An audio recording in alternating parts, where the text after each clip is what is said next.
నమస్తే 99 న్యూస్ కి స్వాగతం. ముందుగా బులెటిన్ లో హెడ్లైన్స్. వైజాగ్ నుండి వైఎస్ఆర్సీపీ ఎమ్మెల్సీ శ్రీమతి వరదు కళ్యాణి ప్రెస్ మీట్. ఈ కల్లబొల్లి మాటలు వినేందుకు ప్రజలు సిద్ధంగా లేరు. సజ్జల దేవినేని ఉమామహేశ్వరరావు. నీ కల్లబొల్లి మాటలు నమ్మేందుకు ప్రజలు సిద్ధంగా లేరు. సజ్జల దేవినేని ఉమామహేశ్వరరావు మీడియా సమావేశం. తెలంగాణ భవన్లో బీఆర్ఎస్ నేతల ప్రెస్ మీట్. సీఎం రేవంత్ సమీక్షలు. రైతులకు ఎలాంటి ప్రయోజనం లేదన్నారు. వైజాగ్ నుండి వైఎస్ఆర్సీపీ ఎమ్మెల్సీ శ్రీమతి వరదు కళ్యాణి ప్రెస్ మీట్ ను నిర్వహించారు. పోటెత్తి ఓటింగ్ శాతం కూడా ఈ రోజు పెరిగిన పరిస్థితి మనం చూసాము. అలాగే తీసుకుంటే జగనన్న ఒక మహిళా పక్షపాత ముఖ్యమంత్రిగా మహిళల్ని ఆర్థికంగా, రాజకీయంగా, సామాజికంగా ఉన్నత స్థానంలో కూర్చోబెట్టడానికి ఎంతగానో కృషి చేశారు. మహిళల రక్షణ కోసం పెద్దపీట వేస్తూ తన పరిపాలన సాగించిన విషయం చూశారు. కాబట్టి ఈ రాష్ట్రంలో ఉన్న మహిళలందరూ కూడా ఒక అన్నలా, ఒక తమ్ముళ్లా, ఒక కొడుకులా జగనన్నని భావించి జగనన్నని ప్రభుత్వాన్ని మళ్లీ కొనసాగించుకోవాలని బలంగా నమ్ముతూ ఈ రోజు ఓటేయడం జరిగింది. అసలు జగనన్న సునామీ సృష్టించబోతూ ఉన్నారు. ఒక ప్రభంజనం ఎలా ఉంటుందో దాన్ని జూన్ 4వ తేదీన జరిగే కౌంటింగ్ లో మనం చూడబోతూ ఉన్నాము. తెలుగుదేశం పార్టీ వాళ్ళకి అర్థమైపోయింది, వాళ్ళు ఖచ్చితంగా ఓడిపోతారు, ఓటమి పాలైపోవడం ఖాయం అనే విషయం అర్థమైపోయింది.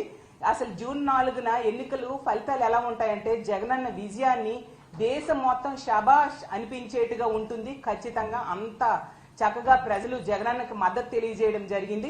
అలాగే తీసుకుంటే తెలుగుదేశం పార్టీ వాళ్ళు చంద్రబాబు నాయుడు గారు అయితే అబద్ధ హామీలు ఇచ్చారు, కూటమి కట్టారు. అలాగే వదిన పురంధరేశ్వరి గారితో కలిపి ఎస్పీలను మార్చారు, అధికారులను మార్చారు ఎలక్షన్ కమిషన్ తో చెప్పి. అలాగే వాళ్ళ ఎల్లో మీడియా ద్వారా అసత్య ప్రచారాలు చేయడం జరిగింది. వాళ్ళ సోషల్ మీడియాలో తప్పుడు ప్రచారాలు చేయడం జరిగింది. ఎన్ని చేసినా కూడా ప్రజలైతే మాత్రం జగనన్న వెనకే ఉన్నారు. తెలుగుదేశం పార్టీకి ఎవరు ఓట్లు వేయని పరిస్థితి, ఈ కూటమికి ఎవరు ఓట్లు వేయని పరిస్థితి. వన్ సైడ్ గా వైఎస్ఆర్ కాంగ్రెస్ పార్టీకి ఓట్లేశారు. సో అసహనానికి గురైపోతూ ఉన్నారు తెలుగుదేశం పార్టీ నాయకులు గాని, కూటమి నాయకులు గాని.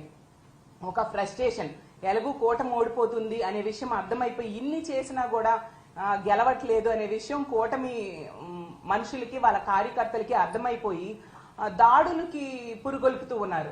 అసలు ఎంత ఘోరం అంటే మొన్న చూసాం నర్సీపట్నంలో ఒక మహిళ మీద దాడి చేయడం, అలాగే కృష్ణా జిల్లాలో, అలాగే పల్నాడు జిల్లాలో. అంటే ఇలాంటి దాడులకి పురుగొల్పుతూ వాళ్ళ అక్కసని, వాళ్ళ బాధని ప్రజల మీద, అంటే వైఎస్ఆర్ కాంగ్రెస్ పార్టీకి సపోర్ట్ చేసిన ప్రజల మీద తీర్చుకుంటూ ఉన్నారు. అసలు ఇది చాలా దారుణం. దీన్ని మేము తీవ్రంగా ఖండిస్తూ ఉన్నాం. అసలు మనం ప్రజాస్వామ్య దేశంలో ఉన్నామా లేదా అన్నట్టుగా వీళ్ళ ప్రవర్తన ఉంది. వాళ్ళు అధికారులు మార్చుకున్నారు, వాళ్ళ సపోర్ట్ తో ఎన్నో దౌర్జన్యాలు గురి చేయడం జరిగింది. అంటే ఇప్పుడు అంటే ఎలక్షన్ కోడ్ ఉంది, ఎన్నికల కమిషన్ అధికారంలో ఉంది. కాబట్టి ఈ టైంలో ఏమైనా చేసేద్దాం, ప్రజల మీద ఏ దాడులైనా చేసేద్దాం అన్నట్టుగా తెలుగుదేశం పార్టీ వాళ్ళు చేస్తూ ఉన్నారు. దీన్ని ప్రజలు చూస్తూ ఊరుకోరు అనే విషయం గమనించాల్సిందిగా కోరుతున్నాను. మీరు అప్పుడు కల్లబొల్లి మాటలు వినేందుకు ప్రజలు సిద్ధంగా లేరని సజ్జల దేవినేని ఉమామహేశ్వరరావు మీడియా సమావేశాన్ని నిర్వహించారు. అందరికీ నమస్కారం. అపద్ధర్మ ముఖ్యమంత్రి జగన్మోహన్ రెడ్డి నిన్న ఐపాక్ సమావేశంలో వ్యాఖ్యలు వైసీపీ కార్యకర్తలకు కానీ, నాయకులకు కానీ కాన్ఫిడెన్స్ ఇవ్వాల. పొద్దున్నే గోబెల్స్, ఆంధ్ర గోబెల్స్ సజ్జల రామకృష్ణారెడ్డి ప్రజల ముందుకు వచ్చాడు, మీడియా ముందుకు వచ్చాడు.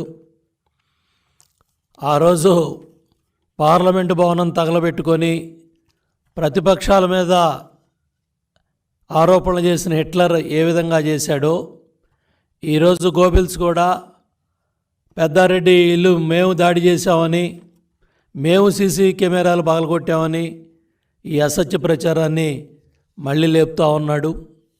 ఇవాళ జగన్మోహన్ రెడ్డి మాటల్ని కేడర్ నమ్మలేదు, కేడర్ కాడిపడేశారు. నాయకులు, కార్యకర్తలు మీ మాటలు నమ్మే పరిస్థితిలో లేరు. ఒక చిన్న ఉదాహరణ, ఆర్టీఏ చిత్తూరు, మీ పిఎల్ఆర్ ప్రాజెక్ట్స్ వెహికల్ నెంబర్ కూడా చెప్తాను, సజ్జల జగన్మోహన్ రెడ్డి. మీ పిఎల్ఆర్ ప్రాజెక్ట్స్ వెహికల్సే AP39U E3857 exporting to other countries. అంటే మీ పెద్దిరెడ్డి కంపెనీలు, పిఎల్ఆర్ కంపెనీలు, మీ వెహికల్స్ అన్నీ కూడా ఎలక్షన్ షెడ్యూలు, ఎలక్షన్ ప్రకటనలు అన్నీ వచ్చిన తర్వాత ఈ ప్రక్రియ అంతా పూర్తవగానే మొత్తం మీ కంపెనీ, మీ నాయకుల కంపెనీల తాలూకా వెహికల్స్ అన్నీ కూడా ఇతర రాష్ట్రాలకి, ఇతర దేశాలకి పంపించేసుకుంటా ఉన్నారు. ముఖ్యమంత్రి ఏమో లండన్ పోతా ఉన్నాడు, పిఎల్ఆర్ కంపెనీ వెహికల్స్ ఏమో బయట రాష్ట్రాలకి, బయట దేశాలకి ఎక్స్పోర్ట్ అయిపోతూ ఉన్నాయి. రెండో పక్క ఎవరన్నా అమ్మించాలని సజ్జల, ఇవాళ నువ్వు మళ్ళీ సొల్లు కబుర్లు మొదలుపెట్టావు. ఇవాళ కేఏ పాల్ కాన్ఫిడెన్స్ లెవెల్ ఏ స్థాయిలో ఉందో జగన్మోహన్ రెడ్డి కాన్ఫిడెన్స్ లెవెల్ కూడా అదే స్థాయిలో నిన్న ఉంది. కేఏ పాల్ కాన్ఫిడెన్స్ లెవెల్కి, జగన్మోహన్ రెడ్డి కాన్ఫిడెన్స్ లెవెల్కి నిన్న సోషల్ మీడియాలో ట్రోలింగ్సే అర్థమవుతూ ఉన్నాయి. కాబట్టి పిచ్చి ప్రలాపనలు మానేయండి. ల్యాండ్ టైటిలింగ్ యాక్ట్ మీ పుట్టి ముంచింది. మీ ప్రచార పిచ్చి, మీ ఫోటోలు పిచ్చి, మీరు తాత ముత్తాతలు ఇచ్చిన భూములను కూడా కొట్టేయాలని, దోచుకోవాలని మీరు చేసిన చట్టాలే మీ ప్రభుత్వానికి ఉరితాళ్ళైనాయి. ఇవాళ పెద్ద ఎత్తున ప్రజల్లో తిరుగుబాటు వచ్చింది. ఆ తిరుగుబాటు ఫలితమే జనసునామీ. ఆ జనసునామీ దెబ్బకే మీకు గంగుర్లు ఎత్తుతూ ఉన్నాయి. రోజుకొకళ్ళు వచ్చి మీడియా ముందుకి మాట్లాడుతూ ఉన్నారు. నేను అడుగుతూ ఉన్నా, మొదటి క్యాబినెట్లో కానీ, రెండో క్యాబినెట్లో కానీ 40 మంది మంత్రులు ఒక్కడ కూడా ధైర్యంగా మీడియా ముందుకు వచ్చి మేం గెలుస్తామని మాట్లాడట్లేదు.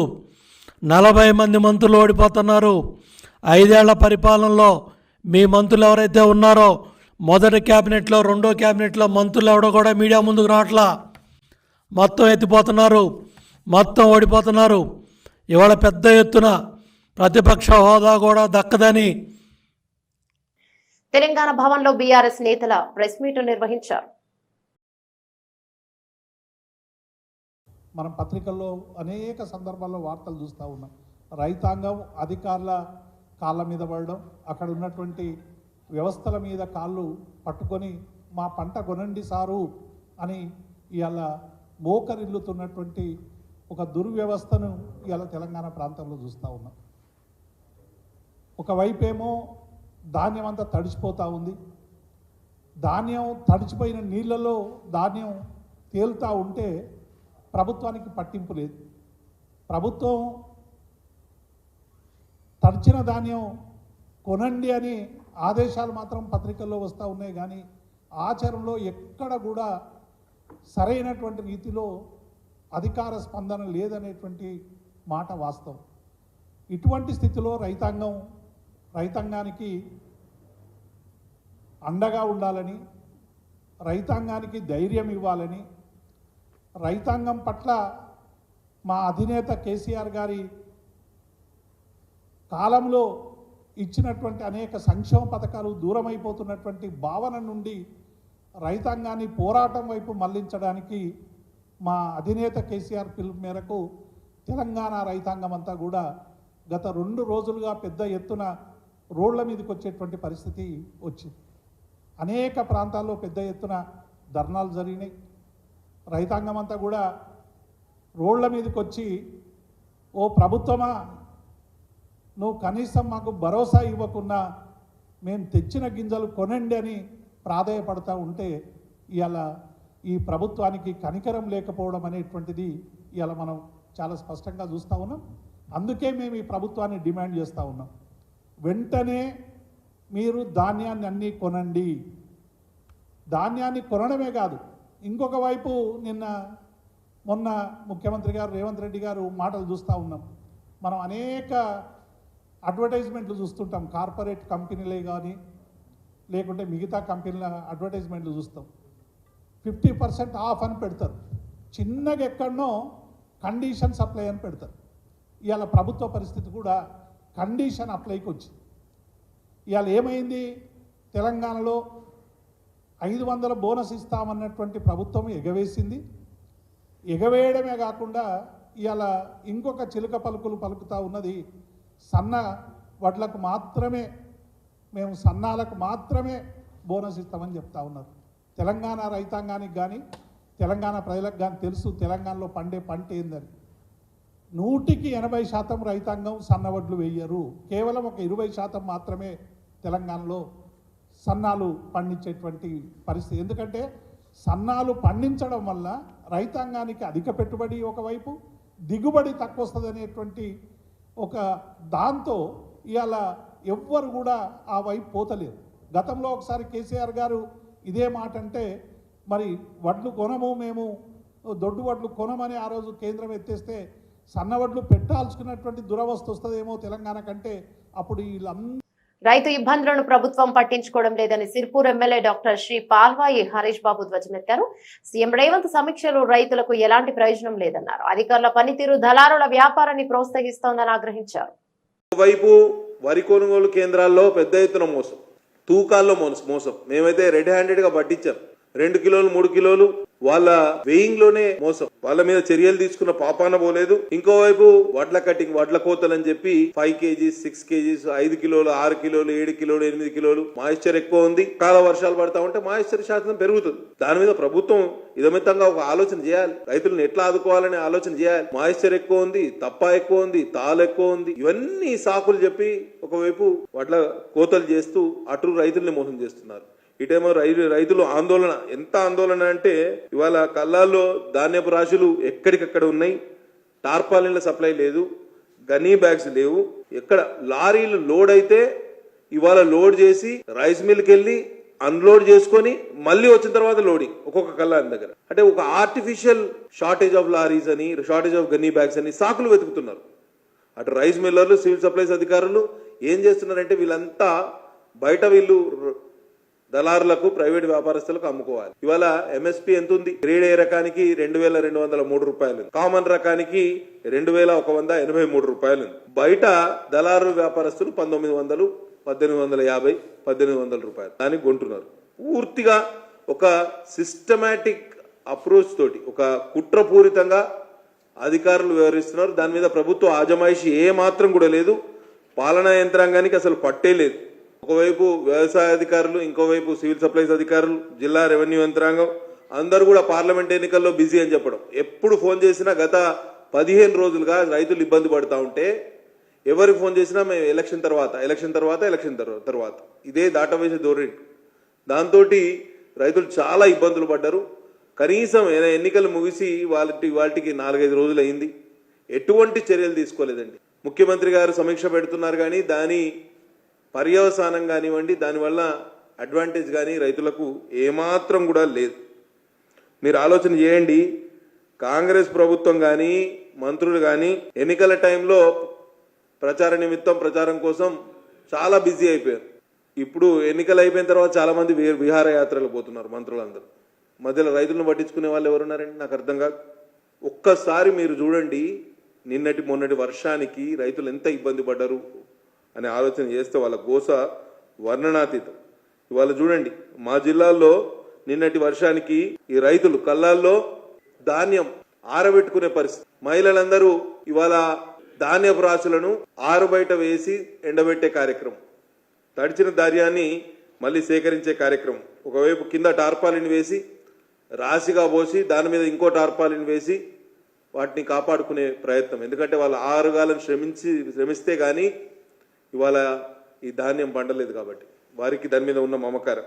ఇంకొకటి మీరు చూడండి, వరి పొలంలో రైతు కింద మొత్తం తడి ఉంది, కింద మొత్తం పదనం ఉంది, మాయిశ్చర్ ఉంది, మధ్యలో టార్పాలిన్ వేసి ఇంకో టార్పాలిన్ మీద ధాన్యపు రాశి పోసి దాని మీద మళ్ళీ టార్పాలిన్ కప్పాల్సిన పరిస్థితి. ఇది shear negligence of state government అండి. చూడండి ఎంత ఇబ్బంది పడుతున్నారు వీళ్ళు. సమీక్షలు ఎక్కడ చేస్తున్నారు? దీని సమీక్షల పర్యవసానం ఏముంది? సమీక్షల వల్ల ఎవరికి లాభం జరుగుతుంది అనేది ఒకసారి మీరు ఆలోచన చేయాలి. మేడిగడ్డ ప్రాజెక్టు రక్షణ పనులు ప్రారంభమయ్యాయి. వర్షాకాలంలో బరాజ్ వద్ద చేపట్టాల్సిన రక్షణ చర్యలపై నేషనల్ డ్యామ్ సేఫ్టీ అథారిటీ నిపుణుల కమిటీ చేసిన సిఫారసుల మేరకు ఎలాంటి టీం పనులను ప్రారంభించింది. వరద ప్రవాహాలకు అడ్డంకులు లేకుండా చూడాలని, గేట్లను తెరిచి ఉంచాలని, ప్రవాహానికి ఆటంకం కలిగించే ఇసుక మేటలు, రాళ్లను తొలగించాలని నేషనల్ డ్యామ్ సేఫ్టీ అథారిటీ సూచించింది. డ్యామ్ సేఫ్టీ అథారిటీ సూచనల మేరకు వెంటనే పనులను చేపట్టాలని ఎలాంటి టీం సంస్థకి ఇరిగేషన్ శాఖ ఆదేశాలను జారీ చేసింది. ఈ క్రమంలో మేడిగడ్డ బ్లాక్ 7 లోని 8 గేట్లను ఎత్తివేసేందుకు పనులు ప్రారంభమయ్యాయి. 8 గేట్లలో ఒక గేటును ఇప్పటికే ఎత్తిపెట్టారు. ఇక 2 గేట్లు మినహా మిగిలిన గేట్లను సాంకేతిక ఇబ్బందులు లేకుండానే ఎత్తే అవకాశం ఉందని ఎల్ఎండ్టీ అధికారులు తెలిపారు. పగుళ్లు ఏర్పడిన 20వ పిల్లర్, దాని పక్కన ఉన్న పిల్లర్ గేట్లను ఎత్తడంలో జాగ్రత్తలు తీసుకోవాల్సి ఉందని వారు అభిప్రాయపడుతున్నారు. భారత క్రికెట్ సీనియర్ పురుషుల జట్టు హెడ్ కోచ్ పోస్టుకు భారత క్రికెట్ నియంత్రణ మండలి బీసీసీఐ ఇటీవల దరఖాస్తుని ఆహ్వానించిన విషయం తెలిసిందే. ఈ మేరకు గత సోమవారం ఒక ప్రకటన కూడా విడుదల చేసింది.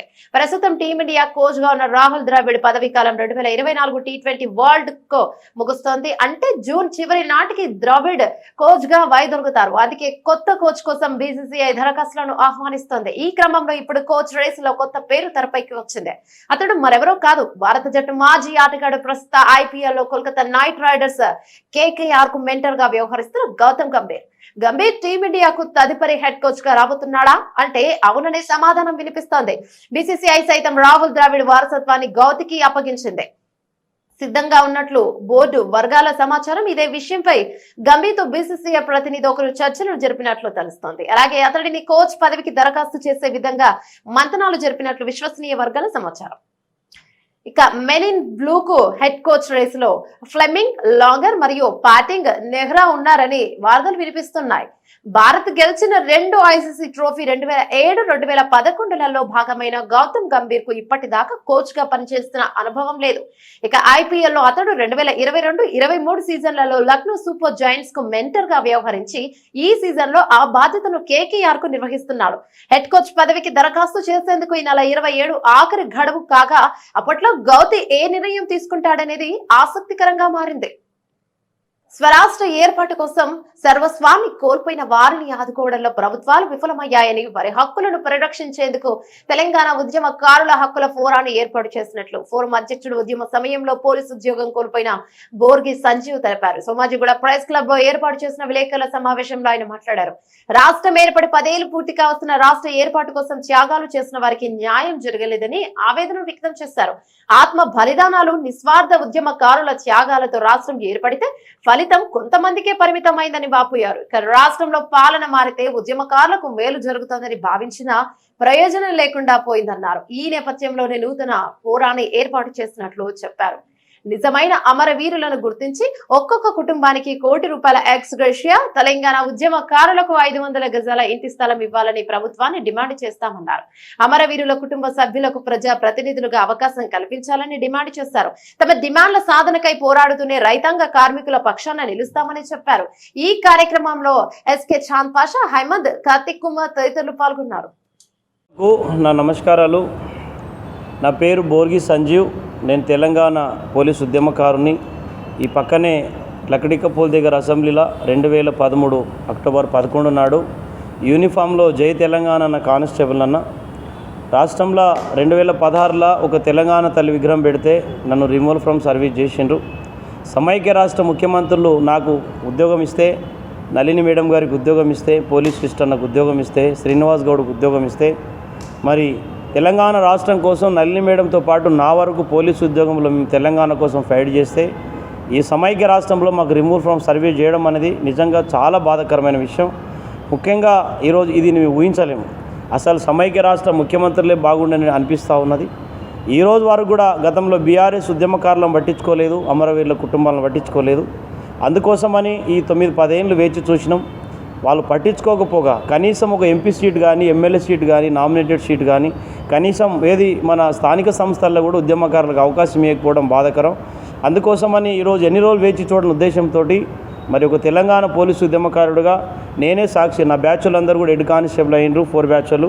అందుకోసమని తెలంగాణ ఉద్యమకారుల సమస్యలు వినిపించడానికి, అమరవీరుల కుటుంబాల గోస వినిపించడానికి, అమరవీరుల ఆశయ సాధన కోసము మరి నాటి ఉద్యమ స్ఫూర్తితోటి మరొక్కసారి ఈరోజు తెలంగాణ ఉద్యమకారుల కోసం ఒక హక్కుల ఫోరాన్ని ఏర్పాటు చేసి ఈరోజు గల్లీ నుంచి ఢిల్లీ వరకు ఉద్యమకారుల వాయిస్ కానీ అమరవీరుల కుటుంబాల బాధలు కానీ తెలియజెప్పడానికి ఒక ప్రయత్నం చేస్తూ ఉన్నా. తప్పకుండా రాష్ట్ర ముఖ్యమంత్రి కలిసి ప్రయత్నం చేస్తా. రేపు ఢిల్లీలో కూడా జంతర్ మంతర్ దగ్గర పోయి అమరవీరుల కుటుంబాలకు ₹1 కోటి, ఒక్క అమరవీరుల కుటుంబానికి ₹1 కోటి ఆర్థిక సాయంతో పాటు పేట్ బషీరాబాద్ పోలీస్ స్టేషన్ పరిధిలో ఉద్రిక్తత చోటు చేసుకుంది. కోర్టు వివాదంలో ఉన్న ఓ స్థలాన్ని మాజీ మంత్రి మల్లారెడ్డి మరియు అల్లుడు రాజశేఖర రెడ్డికి సంబంధించిన స్థలాన్ని కొందరు ఆక్రమించుకుంటున్నారని ఆరోపిస్తూ స్థలంలో వేసిన భారీ క్యాట్లను తొలగిస్తున్నారు మాజీ మంత్రి మల్లారెడ్డి మరియు రాజశేఖర్ రెడ్డి అనుచరులు. ఇక పోలీసుల రంగప్రవేశం చేశారు. పోలీసులతో వాగ్వివాదం చేసిన మల్లారెడ్డి ఎమ్మెల్యే రాజశేఖర్ రెడ్డి అక్కడ పరిస్థితి ఉద్రిక్తంగా నెలకొంది.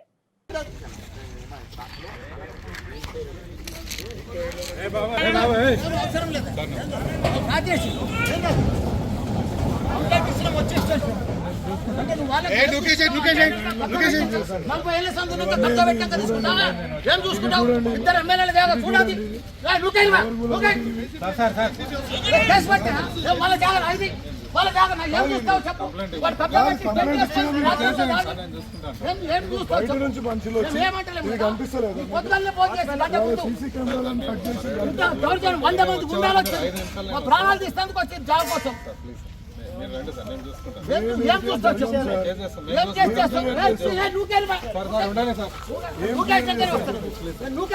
నేను సిబి గారితో పోతాను. నువ్వు నా మీద రాపించుకోపోయాం. మా జాగ్రత్త వాడు వచ్చి కబ్జా పెట్టుకోబెడతాడు. మా జాగ్రత్త కబ్జా పెడతాడు. దానికోసం ఏం చేస్తావు చెప్పు. ఇప్పుడు దీనికోసం దీన్ని ఏం చేస్తావు చెప్పు.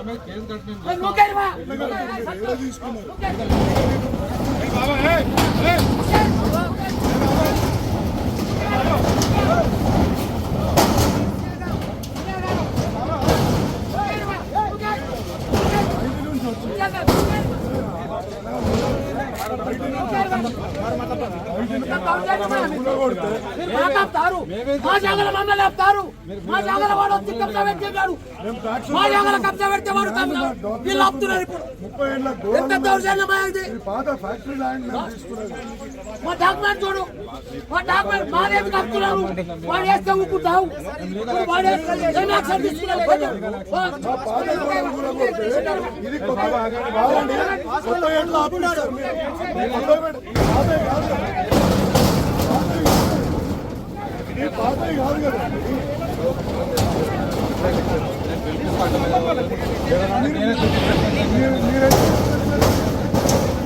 కాదు సార్, ఇప్పుడు ఇన్ని కూడా కొట్టి బయటికి వెళ్ళొచ్చి రాత్రి కబ్జా పెడతారు. మా జాగా పద్ధతి కబ్జా పెడతారు. రేకులు వేస్తే కూర్చుంటావు. ఏం డ్యామేజ్ చేస్తావు. బులెటిన్ ముగించే ముందు హెడ్లైన్స్ మరోసారి. వైజాగ్ నుండి వైఎస్ఆర్సీపీ ఎమ్మెల్సీ శ్రీమతి వరదు కళ్యాణి ప్రెస్ మీట్. ఈ కల్లబొల్లి మాటలు వినేందుకు ప్రజలు సిద్ధంగా లేరు. సజ్జల దేవినేని ఉమామహేశ్వరరావు. నీ కల్లబొల్లి మాటలు నమ్మేందుకు ప్రజలు సిద్ధంగా లేరు. సజ్జల దేవినేని ఉమామహేశ్వరరావు మీడియా సమావేశం. తెలంగాణ భవన్లో బీఆర్ఎస్ నేతల ప్రెస్ మీట్. సీఎం రేవంత్ సమీక్షలు రైతులకు ఎలాంటి ప్రయోజనం లేదన్నారు. ఇవి బులెటిన్లోని అప్డేట్స్. మరో బులెటిన్లో మళ్ళీ కలుసుకుందాం. అంతవరకు సెలవు. నమస్తే.